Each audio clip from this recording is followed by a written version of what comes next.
In this brief demo, we will look at how you can use Studio 3T's Aggregation Editor to build complex pipelines, stage by stage, with full visibility and intuitive controls, including smart autocomplete. With Aggregation Editor, you can build your pipeline stage by stage. You may want to start with a simple match to find the data you need. You can check the input and output to make sure that your filter is working as expected, and then add more stages as needed.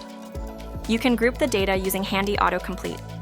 For instance, let's count the titles per genre in this collection of films. It's never too late to add another stage.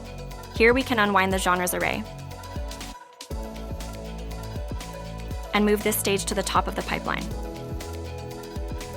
Run the whole pipeline to see the final results.